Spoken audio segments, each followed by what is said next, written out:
Hello everyone. तो आज की इस वीडियो में हम बात करते हैं जेसन पार्सिंग की। जेसन पार्सिंग हमने लास्ट वीडियो में डिस्कस किया था, लेकिन आज हम बहुत ही डीप में डिटेल में डिस्कस करने वाले हैं। हम ओल्ड टेक्निक से लेकर न्यू टेक्निक यानी कि जितने भी हम मैथडोलॉजीज यूज़ कर चुके हैं और कर रहे हैं और जो अभी हमने अपडेट किए हैं उन सबको डिस्कस करने वाले हैं। तो हम सबसे प्रीवियस फर्स्ट मेथड से, जब ये हमारी ओल्ड टेक्निक है पार्सिंग की डेटा को, तो वहाँ से स्टार्ट करते हैं। सबसे पहले हम अंडरस्टैंड करते हैं जेसन के बारे में। हम ऑलरेडी वीडियो में पढ़ चुके हैं लास्ट में, तो अपना अब वीडियो जाके चेक कर सकते हैं कि व्हाट इज़ जेसन। तो अब जेसन क्या है वो हम समझ चुके हैं। अब हमें क्या करना है कि जेसन की पार्सिंग क्या है, हमें ये जानना है। जेसन की पार्सिंग जो है ये कि ऐसी प्रोसेस है जिस हमें जेसन डाटा को हम कन्वर्ट करते हैं। हमारे पास एक जेसन फाइल होती है, जो हम ऑलरेडी लास्ट वीडियो में डिस्कस किया था कि जेसन क्या होता है। ये हमारा जेसन है, ये फॉर्मेट है जेसन का। एक फाइल होती है, टेक्स्ट बेस्ड फाइल होती है। तो इसको हम कन्वर्ट करते हैं अपने स्ट्रक्चर्ड ऑब्जेक्ट में। स्ट्रक्चर्ड ऑब्जेक्ट क्या है, जैसे कि हमने उस लास्ट वीडियो में भी पढ़ा था कि एक मॉडल में, किसी ऑब्जेक्ट में हम कन्वर्ट करते हैं अपने जेसन डाटा को। जो ऑब्जेक्ट्स और क्लासेस स्ट्रक्चर्स हम यूज़ करते हैं अपने फाइल के अंदर, उसी के अंदर हम इसे कन्वर्ट करते हैं। और बेसिकली ये काम कैसे करता है, जो जेसन का पार्सर होता है वो पार्सर हमारे जेसन डाटा को, जो हमारा जेसन डाटा है, ये इस पार्सर को फ्रेगमेंट्स में यानी कि एलिमेंट्स में, स्मॉल स्मॉल पार्ट्स में डिवाइड करता है। लाइक की एंड वैल्यू, ये की है ये वैल्यू है, तो की वैल्यू पेयर्स में वो डिवाइड करता है जेसन पार्सर, उसको ब्रेक कर देता है और उसको एक डाटा स्ट्रक्चर के अंदर स्टोर करता है। जैसे कि डिक्शनरी हो गई, एरे हो गया, ऑब्जेक्ट हो गया, या कोई स्ट्रक्चर का ऑब्जेक्ट हो गया। तो इस तरीके से जो पार्सर है उसको जेसन के डाटा को ब्रेक करता है जेसन फॉर्मेट से। तो यही होती है हमारी जेसन पार्सिंग। तो अभी सीखते हैं कैसे करते हैं जेसन पार्सिंग। तो मैंने क्या किया, यहाँ पे एक जेसन डाटा को, एक लोकली एक जेसन डाटा क्रिएट कर लिया। क्रिएट करने के लिए हमें ये 3 स्ट्रिंग्स भी यूज़ करते हैं, हम इस तरीके से भी यूज़ कर सकते हैं। तो इसका कोई भी इशू नहीं है। ओके क्योंकि जब भी हम मल्टीपल लाइंस के लिए हम ये स्ट्रिंग यूज़ करते हैं, तो यहाँ पे हमने मल्टीपल लाइन में जेसन क्रिएट किया है।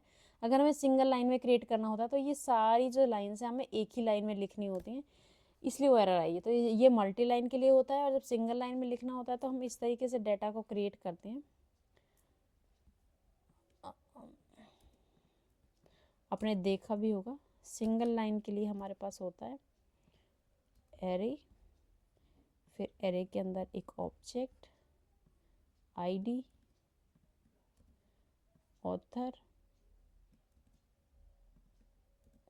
इस तरीके से हम डाटा को क्रिएट करते हैं। तो यहाँ पे हम ऑलरेडी मल्टी लाइन में हम एक फॉर्मेट में, ताकि हमें अंडरस्टैंड हो, हमने अच्छी फॉर्मेट में अपने जेसन डाटा को क्रिएट किया है फॉर्मेट में। तो आगे बढ़ते हैं। अब यहाँ पे जब भी हमारा हो जाता है तो हम क्या करते हैं, डाटा क्रिएट होता है तो हम जस्ट उसकी फॉर्मेटिंग कर देते हैं UTF-8 से। अब UTF-8 से क्यों करते हैं हम आगे पढ़ेंगे। If late data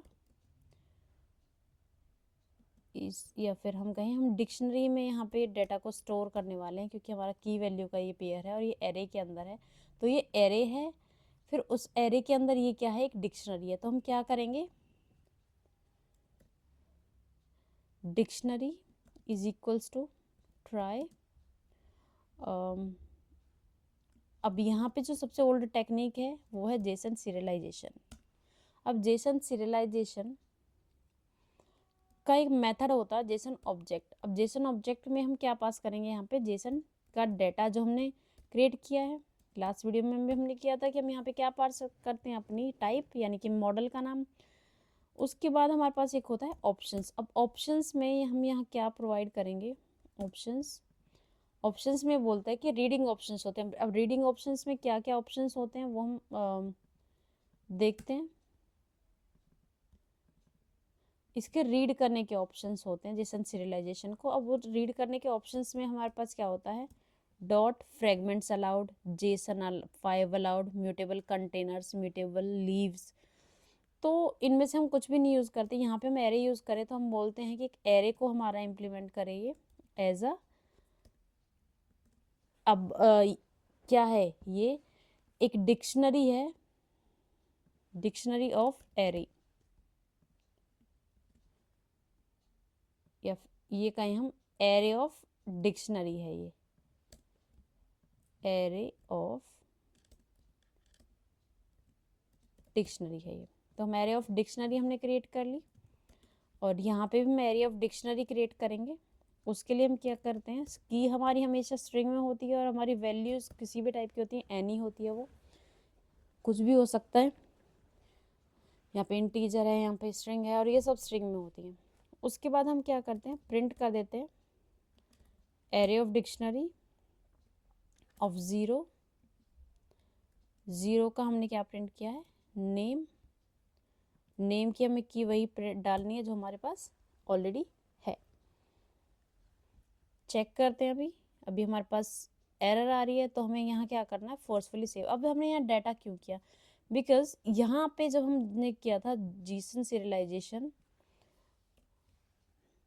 Jason object, तो ये क्या किया था इसने, ये डेटा का टाइप होता है, डेटा का टाइप होता है। अब डेटा के टाइप में ये बोलता है हमारा UTF-8 के अंदर ये जेसन डेटा को मीन्स स्ट्रिंग के अंदर जो कन्वर्ट करते हैं, UTF-8 is a part of string, तो इस स्ट्रिंग में हम कन्वर्ट करते हैं। अब हम बात करते हैं, ये हमने फोर्सफुल अनरैप कर दिया क्योंकि हमें यहाँ पता है यहाँ हमारा डाटा होगा ही होगा, तो हमने इसे फोर्सफुल अनरैप कर दिया। तो ये सबसे ओल्ड टेक्निक है। यहाँ पे इश्यूज़ है, यहाँ पे इसने क्या प्रिंट किया है, C।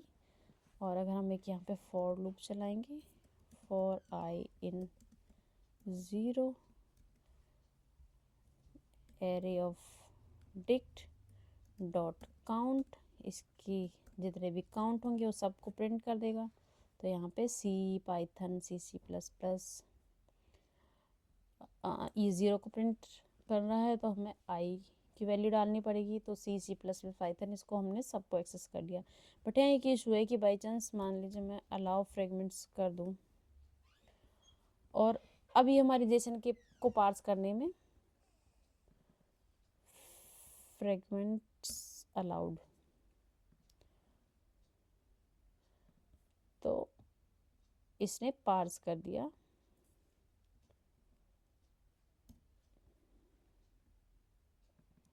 टेबल लीव्स, तो ये मल्टीपल वेज है हमारे पार्सिंग के।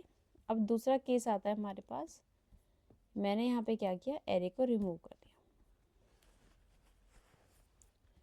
अब एरे को रिमूव कर दिया तो यहाँ पे हमारी अब एरर आ गई,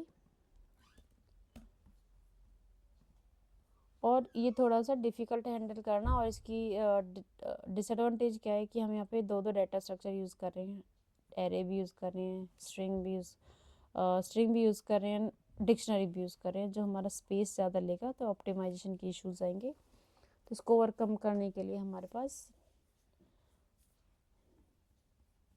नई टेक्निक्स आई हैं, तो उनका डिस्कस करेंगे हम नेक्स्ट वीडियो में। Thank you.